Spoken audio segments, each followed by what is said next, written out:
Hello friends, எல்லோரும் எப்படி இருக்கீங்க? Welcome to Varni foods channel. இன்றைக்கி நம்ம இந்த வீடியோவில் அழகான மஞ்சள் பிள்ளையார் நம்ம வீட்டிலையே எப்படி ரொம்ப ஈஸியாக பண்ணலாம் அப்படின்றத பார்க்கலாம். நம்ம கையாலேயே நம்ம பிள்ளையார் செஞ்சு பூஜை பண்ணுறப்ப ஒரு மன நிறைவு இருக்குங்க. பாருங்கள், நான் வீட்டில் இருக்கிற மஞ்சளை வச்சு ஒரு குட்டி பிள்ளையார் செஞ்சுருக்கேன். இது இப்போது எப்படி பண்ணுறது அப்படின்னு பார்க்கலாம். இந்த பிள்ளையார் பண்ணுறதுக்கு நான் 1 கப் மைதா மாவு எடுத்திருக்கேங்க. அது கூட இப்போது 1/2 கப் நம்ம நல்லா டார்க்கான மஞ்சள் பொடி எடுத்துக்கலாம். இந்த 2 பொருள் மட்டும்தாங்க நான் சேர்த்துருக்கேன். இப்போ இது கூட கொஞ்சம் கொஞ்சமாக தண்ணி சேர்த்து நம்ம சப்பாத்தி மாவெல்லாம் பிசைவோம் இல்லையா, அந்த பதத்துக்கு இதை நம்ம பிசைஞ்சு எடுத்துக்கலாம். தண்ணியை முதல்ல ஊற்றாமல் கொஞ்சம் கொஞ்சமாக தண்ணி தெளித்து இந்த மாதிரி பிசைஞ்சு எடுத்துக்கலாம். இப்போது பிள்ளையார் செய்கிறதுக்கு நம்மளுக்கு மாவு ரெடி ஆயிடுச்சு. இப்போது இதை உருண்டைகளாக செஞ்சு எடுத்துக்கலாம். ஒரே ஒரு பெரிய உருண்டை செஞ்சுட்டு மீடியம் சைஸில் ஒரு 2 உருண்டைகள் செஞ்சுக்கலாம். அதுக்கப்புறமா லெக்ஸுக்கு 2, ஹேண்ட்ஸுக்கு 2, அந்த மாதிரி நிறைய சின்ன சின்ன உருண்டைகளாக செஞ்சு எடுத்துக்கலாம். அதில் இப்போ ஒரு உருண்டை மட்டும் எடுத்துகிட்டு கீழே பேஸ் மாதிரி வச்சுக்கலாம். அந்த பேஸுக்கு மேலே பாடிக்கு ஒரு உருண்டையை இந்த மாதிரி பாடி ஷேப்பில் எடுத்து வச்சுக்கோங்க. லைட்டாக ஷேப் அட்ஜஸ்ட் பண்ணிக்கோங்க. பின்னாடியெல்லாம் நல்லா ஒட்டுற மாதிரி, அந்த பேஸில் ஒட்டுற மாதிரி செஞ்சுக்கோங்க. அடுத்ததாக இப்போ நம்ம லெக்ஸ் ஃபிட் பண்ணிக்கலாம். இந்த லெக்ஸோட கார்னரில் மட்டும் லைட்டாக இந்த மாதிரி விரித்து விட்டுருங்க, அந்த கால் ஷேப்புக்காக. அவ்வளோதான். இப்போ லெக்ஸ் ஃபிட் பண்ணியாச்சு. இப்போ ஹேண்ட்ஸ் வி ஷேப்பில் பண்ணிக்கலாம். பண்ணிவிட்டு ஒரு கை மேலே இருக்கிற மாதிரி, ஒரு கை கீழே, லெஃப்ட் ஹேண்ட் கீழே இருக்கிற மாதிரி நம்ம செஞ்சுக்கலாம்.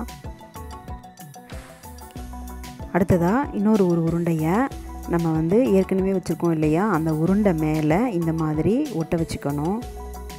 இந்த உருண்டை நம்ம ஹெட்டுக்காக யூஸ் பண்ணுறோம். இப்போ ஹெட்டு சேஃப் வர்றதுக்காக லைட்டாக அட்ஜஸ்ட் பண்ணிக்கணும்.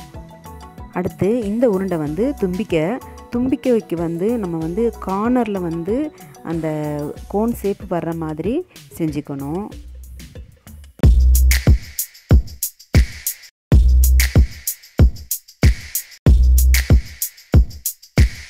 இப்போது தும்பிக்கையும் நம்ம ஃபிட் பண்ணிக்கலாம்.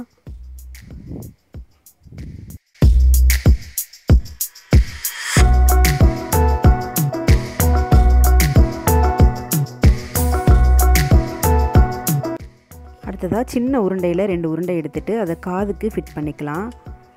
இந்த மாதிரி நல்லா ஃப்ளாட்டாக அந்த உருண்டையை தட்டி எடுத்துக்கணும் காது ஷேப்பில். இப்போது 2 சைடுமே இந்த மாதிரி ஒட்ட வச்சுக்கோங்க. அந்த ஹெட்டில் ஒட்ட வச்சுக்கணும்.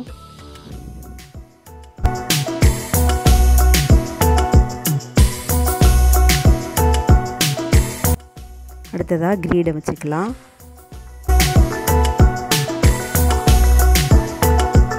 அடுத்ததாக முக்கியமான ஒரு பார்ட்டு கண் வைக்க போகிறோம். இப்போ இந்த கண் மட்டும் நல்லா பளிச்சுன்னு வச்சோம்னா நம்மளுக்கு மஞ்சள் பிள்ளையார் நல்லா தூக்கி காமிக்கும்.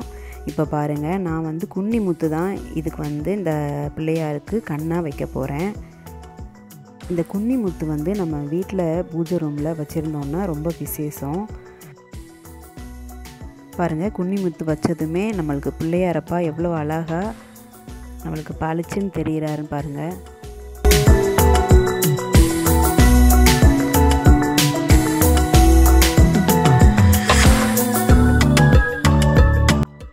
அடுத்து தந்தம் ரெடி பண்ணிக்கலாம். தந்தத்துக்கு டூத் பிக் இல்லை பத்தி குச்சி இதில் ஏதாவது ஒன்று வச்சுக்கலாம்.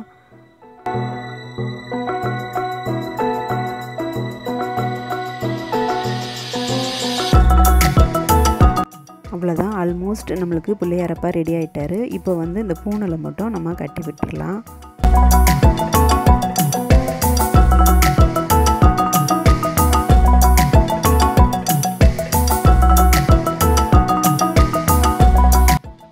இப்போது பிள்ளையாரப்பாவுக்கு நம்ம விபூதியும் பொட்டும் வச்சு விட்டுடலாம்.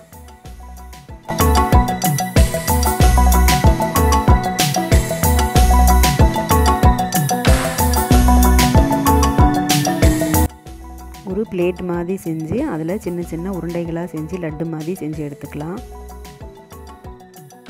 அவ்வளோதாங்க, மஞ்சள் பிள்ளையார் நம்ம பார்த்தீங்களா வீட்லேயே எவ்வளோ அழகாக ஈஸியாக செஞ்சாச்சு அப்படின்னு. இதேமாதிரி நீங்கள் இந்த விநாயகர் சதுர்த்திக்கு செஞ்சு பாருங்கள். ஃப்ரெண்ட்ஸ், உங்களுக்கு இந்த வீடியோ பிடிச்சிருந்தால் லைக் கொடுத்துருங்க. மறக்காமல் வர்ணி ஃபுட் சேனலை சப்ஸ்கிரைப் பண்ணிவிட்டு பக்கத்தில் இருக்க பெல் ஐக்கானையும் ப்ரெஸ் பண்ணிக்கோங்க. அப்போ தான் அடுத்தடுத்து நான் போடுற வீடியோ நோட்டிஃபிகேஷன்ஸ் உங்களுக்கு வரும். அனைவருக்கும் விநாயகர் சதுர்த்தி நல்வாழ்த்துக்கள். மீண்டும் அடுத்த வீடியோவில் சந்திக்கலாம். நன்றி, வணக்கம்.